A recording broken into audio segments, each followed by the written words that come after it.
गईलू रूठ गईलू हमर छोटी ननदिया उतान भइलू हमर छोटी ननदिया उतान भइलू हमर छोटी ननदिया उतान भइलू।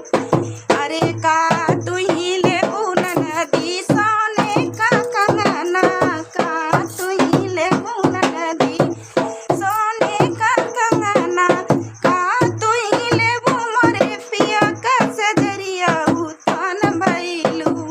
अरे उतान भइलू का तुही लेबू गहूँ और चाउर का तुही लेबू गेहूँ और चाउर का तुही लेबू मोरे देवर का सजरिया उतान भइलू।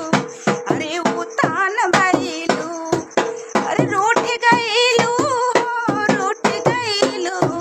हमर छोटी ननदिया उतान भइलू हमर छोटी ननदिया उतान भइलू। का तुही लेबू बाग बगीचा का तुही लेबू बाग बगीचा का तुही लेबू बरधा बयलवा उतान भइलू। अरे उतान भइलू हमर छोटी ननदिया उतान भइलू हमर छोटी ननदिया उतान भइलू। अरे रूठ गईलू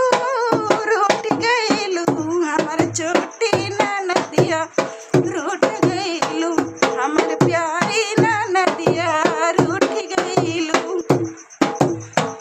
दोस्तों गाना अच्छा लगेगा तो लाइक शेयर सब्सक्राइब जरूर करना। बहुत मेहनत करते हैं हम। इस टाइम रात को 10:30 बज रहा है, हम वीडियो शूट कर रहे हैं। तो प्लीज़ गाना अच्छा लगेगा तो लाइक शेयर सब्सक्राइब जरूर करना। कमेंट में मुझे ज़रूर लिख के बताना कि गाना कैसा लगा।